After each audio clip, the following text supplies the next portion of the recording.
Tens of thousands of individuals have been exposed in the wake of the heinous, horrendous, and barbaric attacks by Hamas on Israel. These individuals support Hamas and hate Israel. They are anti-Jew. And one of the most recent developments occurred at Harvard University, where 30 organizations, student organizations, support Hamas's attack on Israel, which begs the question, should these college students face punishment for their actions?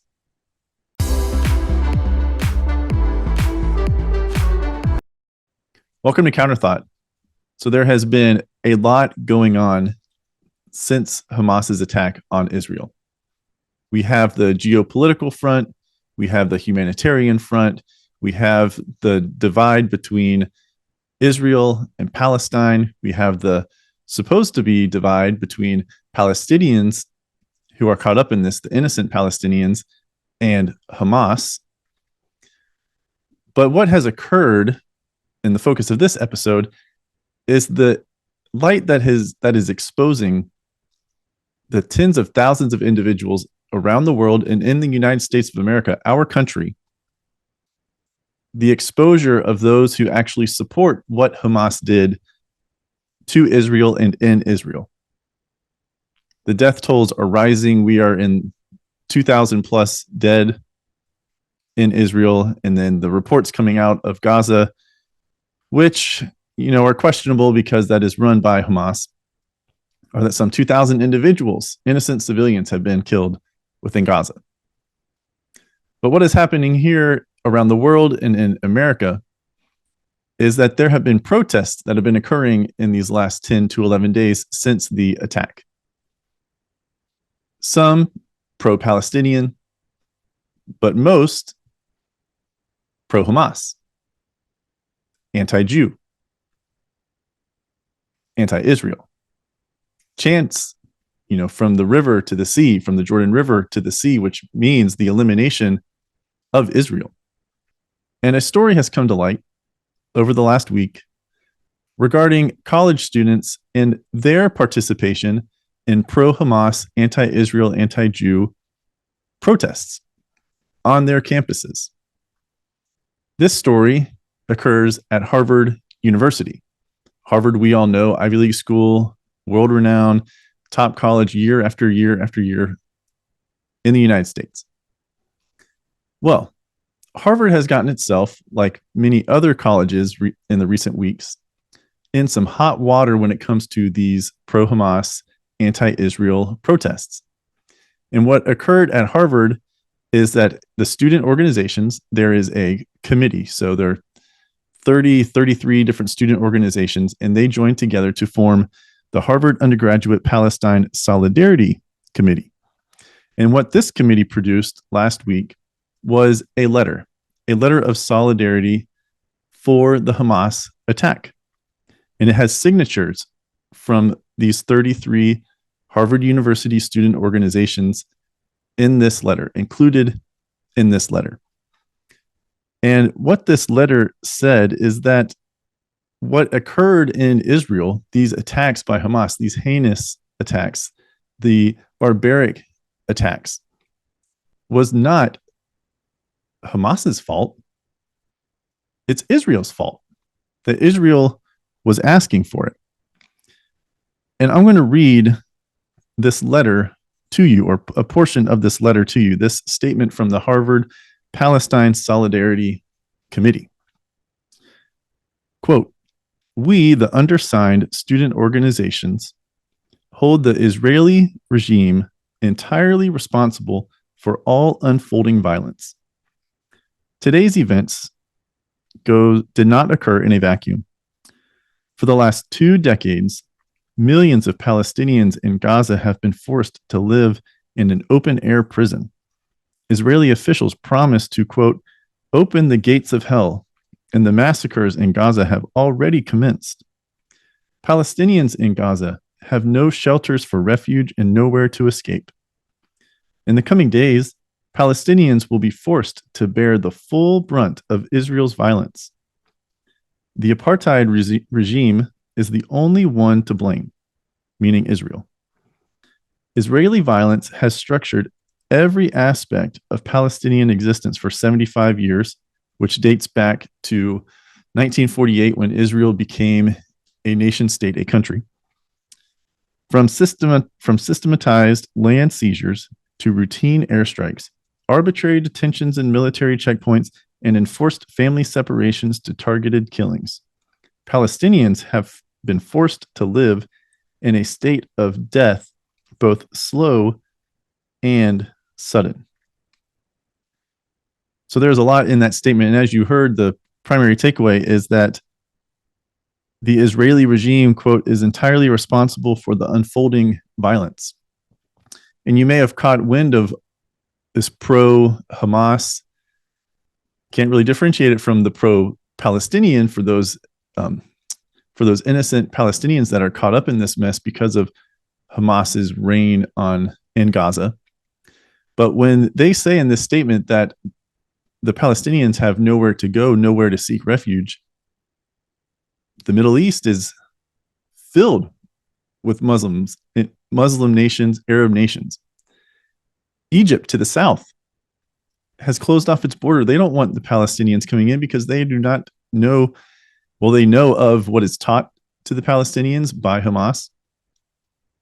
They know that they cannot vet who actually buys into that doctrine and who does not. Israel does not want to take refugees or these innocent Palestinians because they cannot be vetted. There are other countries in the region, Jordan, Syria, Lebanon. They don't want them. Unfortunately, the actual innocent Palestinians who are subjected to the propaganda of Hamas don't have anywhere to go. But the attacks of last week is not because of Israel. It is because of Hamas. But this is the propaganda. We've seen propaganda in other forms, such as, videos and pictures being shared of children being killed and families being killed because an apartment building or a hospital was bombed. We even have representatives in Congress who have tweeted or posted, I guess, on X now, inaccurate misinformation because of pictures were not from these attacks or Israel's response. They were from Syrian attacks going back more than a decade ago. So the propaganda machine is running at full speed coming out of Gaza. And you hear the other language talking about apartheid and being trapped within Gaza. This is all language from Hamas, and this is taught to the Palestinians from birth, from their childhood. In their schools, they're being taught these things. And this statement from the Harvard Palestine Solidarity Committee at Harvard caught the attention of an alum of Harvard, Bill Ackman. If you are unfamiliar with who Bill Ackman is, he is the founder and CEO of the Pershing Square Capital Management Hedge Fund. And last week, he posted on X, formerly known as Twitter, a post or a tweet asking or calling on Harvard to release the names of the individuals who are part of these groups so that companies like his own, other corporations, do not hire these individuals. Now, the groups that were involved, some of them, I'm not going to read all 33, but some of the groups are the Harvard Divinity School Muslim Association, the Harvard Graduate Students for Palestine, the Harvard Islamic Society, the Harvard Law School Justice for Palestine, the Harvard Divinity School Students for Justice in Palestine, Harvard Jews for Liberation, the Harvard Kennedy School, which is their business school, Harvard Kennedy School Muslim Caucus, Harvard Kennedy School Palestine Caucus, Harvard Kennedy School Muslim Women's Caucus, Harvard Muslim Law School Association, and it goes on and on and on. That was about 10 of the 33 groups at Harvard University that were listed and signed that Harvard undergraduate Palestine Solidarity Committee letter that I just read to you. And Bill Ackman's tweet, going back to his tweet or his post on X, he said this, quote, I have been asked by a number of CEOs if Harvard would release a list of the members of each of the Harvard organizations that have issued the letter assigning sole responsibility for Hamas's heinous attacks to Israel, so as to ensure that none of us, him and these CEOs, that none of us inadvertently hire any of their members. If, in fact, their members support the letter they have released, the names of the signatories should be made public so their views are publicly known. One should not be able to hide behind a corporate shield when issuing statements supporting the actions of terrorists, who we now learn have beheaded babies, among other inconceivably despicable acts. Now, that caught a lot of attention. We're talking about a billionaire Harvard alum talking about not only himself, but other CEOs who want to know the names of these individuals. They want these people exposed for their beliefs, because as we have seen over time in the past year to couple of years, there has been this radicalization of many individuals. And they do what Bill Ackman says in that post. They hide behind, within corporations. They have this veil that they hide behind to, not have to, so that they do not have to reveal their true identity, their true thoughts and what they believe, their true beliefs, their morals and their values. They can hide. And then when something like this occurs, there is this attack, this huge floodlight is being shown upon these people because they cannot help themselves but be pro Hamas and show their true identity. And this caught the attention because Harvard then all of a sudden caught a huge backlash for this, wanting to know, hey, Harvard, what's going on? Harvard professors, other Harvard alums are saying like, hey, Harvard, can you please get this under control? Because this is not the university I graduated from. This is not the university I came to teach at. To have 33 different groups that support Hamas's actions in these attacks on Israel. And it caught the attention so much so that the Harvard University president, Claudine Gay, issued a statement which reads, quote, as the events of recent days continue to reverberate, let there be no doubt that I condemn the terrorist atrocities perpetrated by Hamas. Such inhumanity is abhorrent. Whatever one's individual views on the origins of long-standing conflicts in the region. Let me also state on this matter, as on others, that while our students have the right to speak for themselves, no student group, not even 30 student groups, speaks for Harvard University or its leadership. We will all be well served in such a difficult moment by rhetoric that aims to illuminate and not inflame. And I appeal to all of us in this community of learning to keep this in mind as our conversations continue. That is the statement from Harvard University's president, Claudine Gay. So that got me thinking, what should the punishment be, if any, for these students? Right? Because these students would be the same individuals who have called for the cancellation of other individuals for a tweet that was posted, or a Facebook post, or an Instagram post from 2 years ago, 5 years ago, 10 years ago, all the way back maybe 15 years ago when these platforms first came online. They would be the same individuals calling for the cancellation of a bad tweet. So what should happen to these individuals? And I was listening to the All In podcast. If you haven't listened to it, go do so. I recommend it. It's good. It talks about politics, money, all different kinds of things. It's 4 individuals, 4 hosts: Jason Calacanis, Shamath Palahapitiya, probably butchered that, sorry, David Sachs, and David Freeberg. And Shamath brought up this topic on their most recent episode. And he asked the question, just as I am, should these individuals be punished? And all the hosts went around and shared their opinion. And I agree with Shamath. His opinion was yes. And his argument for these individuals needing to have consequences for their actions is that they need, while they are in college, even though they are not kids, because you are technically an adult, they are still young adults. And Sure, you can argue, as one of the hosts did, that their prefrontal cortex, which is their decision making, is not fully developed because they're not yet 25 years old. However, you are still a functioning adult. And if you do not, just as Chamath was arguing, if you do not nip this in the bud, if you do not have consequences for their actions now and learn while they are young, then it is only going to increase.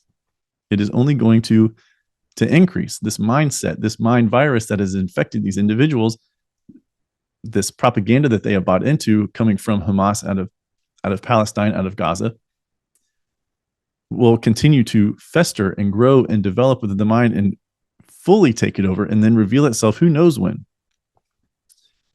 So Chamath argued, yes, that there should be consequences and that they should learn the lesson while they are young. And also, he said this, again, this mind virus, companies want employees to strive for excellence. If you are Bill Ackman or any CEO, a hedge fund manager, large corporation, hundreds of thousands of employees, thousands of employees, even just hundreds of employees, you want people to work for your company that are good for your culture and are going to strive for excellence, going to strive for achievement. And one of the common threads we are seeing within these groups, and especially on the radical left, is that there is this thread that is woven between them of this collectivism.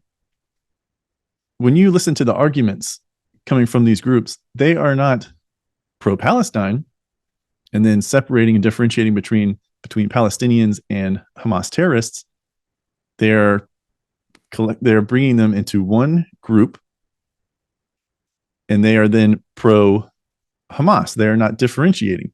There's this collectivism that is woven throughout these radical groups, not individual excellence, not this desire to excel like we have had this desire in America for the 250 years since the Declaration of Independence was signed, just like the founders who came over here, and were, discovered America and then made colonies, built towns, built cities, infrastructure, everything that occurred within the 1700s, 1800s, 1900s, the industrial era, all of these things. America, we pride ourselves on excellence, on innovation. But this collectivism mindset does not want that, does not allow for that. Everyone is a whole, we are a group. And Chamath argued that this mindset will not go away easily, and that those individuals who are currently infected with this virus in their mind, they will not shake it easily, and that these companies that strive for excellence don't want to hire these individuals, and that they have a right as a private company to not hire these individuals. They have the right and the obligation to hire people that are going to improve their business, improve their company. And like I said, I agree with that. We all know actions have consequences, good and bad. Now, consequences tends to have a negative connotation. You think consequences, you might, shudder a little bit. But consequences there could be good consequences. Make a good decision, good consequence. Make a bad decision, bad consequence. But I agree, there needs to be consequences for these actions. If you don't learn it now, it is only going to get worse. Now, I'm not sure what the code of conduct is at Harvard University or these other schools that are dealing with similar situations, but I know code of conduct exists for the students. I went, there's a student code of conduct at my school, my university. There's even a code of conduct at workplaces, right? So there is a code of conduct that exists. So I'm not sure if Harvard, within their code of conduct, is allowed, to expel these students. I'm not calling for them to be expelled, but there does need to be some type of punishment, whether it is issued by Harvard or just out in the real world when these individuals go out and try to get jobs, try to get internships. Because again, these same individuals would call for this exact treatment if someone was revealed they would want someone canceled if it was revealed that they made a post that they disagree with.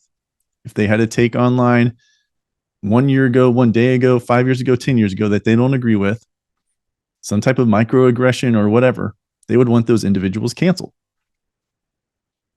So there needs to be consequences for these students, again, whether it comes from Harvard or out in the workplace, the workforce. Now, I'm not for the expulsion of these students. However, I am for the expulsion of these groups, of these 33 student groups, and then the larger committee. We already know that colleges and universities are able to either expel fraternities and sororities off of campus, or move their houses from on campus to off campus. And some may even be able to expel them from the school entirely. So I believe that this same treatment should occur for these student groups, because as Claudine Gay said in her letter, the president of Harvard University, again, she quoted, quote, "No student group, not even 30 student groups, speaks for Harvard University or its leadership." I don't think you can make that statement and then allow these groups to still exist. And I don't believe this is a free speech issue. These groups can come together but not be affiliated with the university. I don't believe that takes away their right to free speech.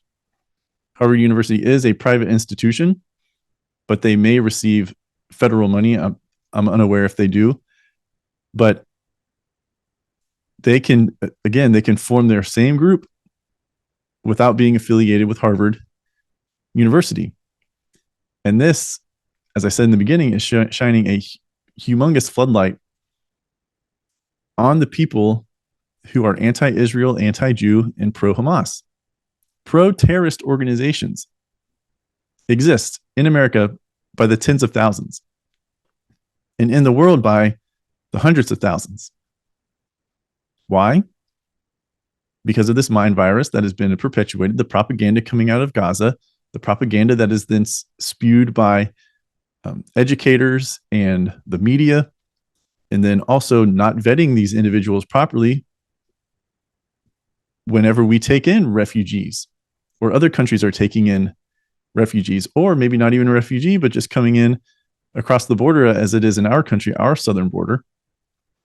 We already went through a heightened alert last Friday, a heightened alert on this announced day of terror that was issued by a Hamas leader to have this day of terror last Friday. All the cities were heightened in their security. There was extra security around Jewish temples, extra security at Jewish schools. And with the millions upon millions of people who come in across our border every year, 2.5 to 3 million people over the last couple of years, we are not vetting these individuals properly. I mean, we've already seen the marches and the protests within our country, so it's obvious that the vetting is not thorough. Who's to say these individuals won't radicalize to the point of attacking somewhere within the United States? Who's to say that is not going to happen? So there needs to be consequences to these students. They need to learn, again, as young as possible, that there are consequences for your actions.